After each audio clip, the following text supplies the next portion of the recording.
Karibu uweze kutazama mpangilio wa kitabu chetu cha Jifunze Muziki sehemu ya kwanza ambacho kimeandaliwa na Mwalimu Ayubu Romward Rwegasira. Kitabu cha muziki sehemu ya kwanza kina ithibati namba, ISBN namba kama ambavyo tunaona hapa. Ni kitabu ambacho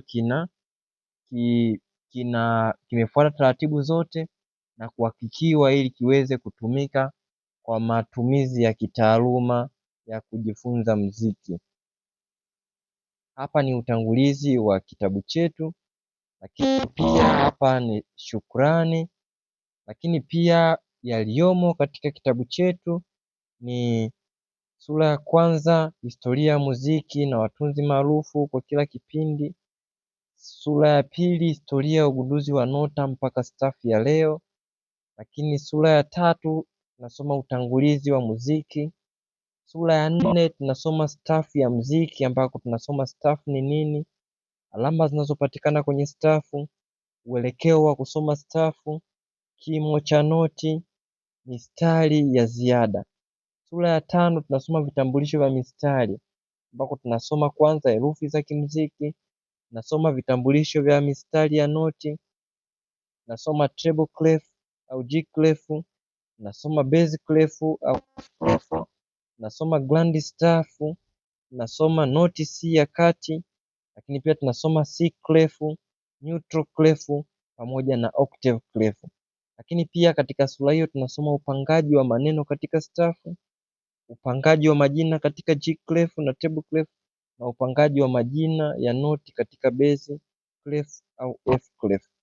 Lakini mwishoni kabisa utajifunza usolfishaji, noti za solfa na usolfishaji au solfa notation and solmization. Sura ya sita utajifunza toni na nusu toni ambako utajifunza majina ya noti katika kinanda, lakini pia utajifunza pandisho, kiteremsho na kifuto. Sura ya saba utajifunza alama za ufunguo, lakini pia kwenye kila alama ya ufunguo utakutana na mifano ya nyimbo hai ambazo zitakusaidia uweze kufanya mazoezi kulingana na ulichojifunza kwenye kila alama ya ufunguo.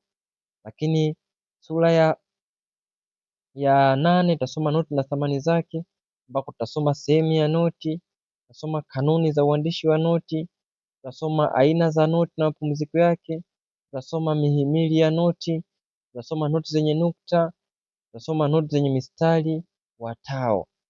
Katika sura ya tisa utakutana na alama za wakati ambako utasoma maana ya kipimo, utasoma kuhusu tarakimu za juu na chini kwenye alama za wakati, utasoma aina za alama za wakati, na mwishoni utakutana na mazoezi ya mapigo au patterns za mapigo ambazo ukizijua zitakurahisisha uweze kuelewa kupiga mapigo kwa urahisi na kwa haraka zaidi, na uweze kusoma muziki kwa haraka zaidi. Sura ya kumi utajifunza mwendo au tempo, dynamics pamoja na articulations, ambapo tutasoma dynamics, lakini pia tutasoma mwendo, tutasoma dynamics, pia tutasoma articulations. Sura ya 11 tutasoma hatua za kusoma muziki au wimbo.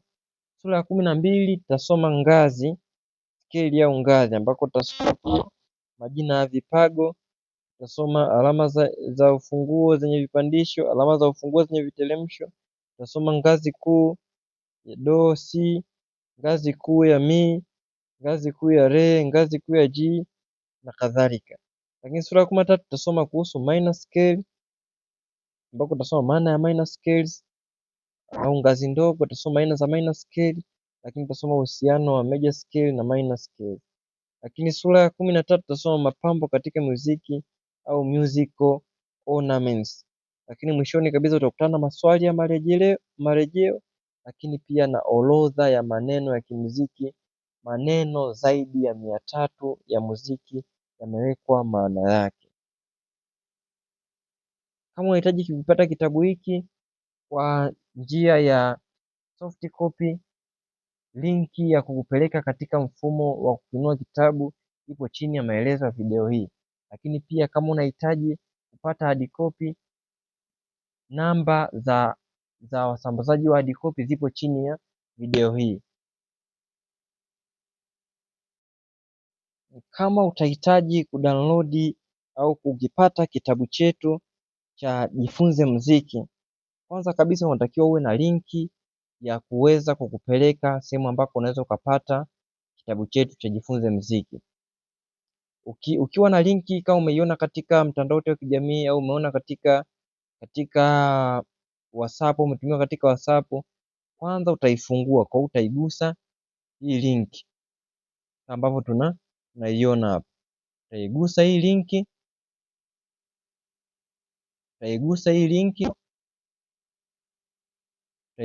linki, ambayo itakupeleka moja kwa moja kwenye sehemu ya kitabu, sehemu ambako unaweza ukanunua soft copy ya kitabu hiki. Utakutana hapa cover la kitabu, lakini utakutana na sehemu Jifunze Muziki, ambapo utakuta gharama yake ni shilingi 10,000 tu, na muuzaji ni Ayubu Rwegasila, lakini ni kategoria yake itakwambia ni ebook, lakini sample unaweza ukataka kuview hapo. Kwa unaweza ukaenda kwenye sehemu ya sample hapa,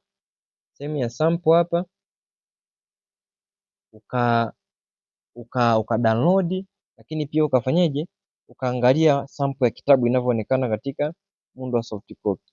Lakini baada ya hapo, kama utahitaji, utakuja sehemu ya buy now.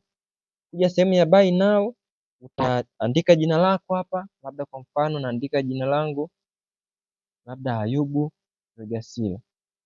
Baada ya hapo, nakuja naandika email yangu, naandika hapo labda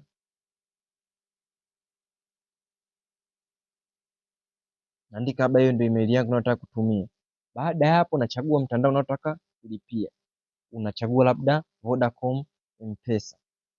Baada ya hapo, unaandika hapa chini namba unayotaka kulipia kwenye hiyo namba, labda 0757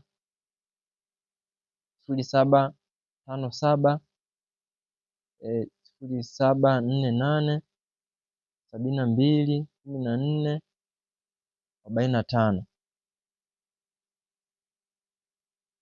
14 45. Ukishaandika namba yako hapa, unakuja hapa,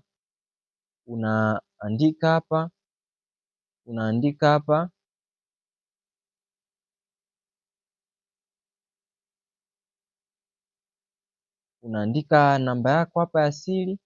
Baada ya hapo, unaminya complete order. Ukishaandika namba yako ya siri 1 2 3 4 kwa mfano natolea, ndo namba yangu ya siri.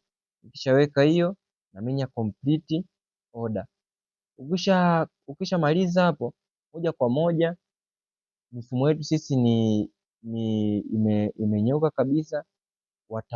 Watatoa hicho kiwango, lakini utakuwa umefanikiwa kulipa. Baada ya hapo, utaenda kudownload app ya Get Value, ambako kwenye app ya Get Value uta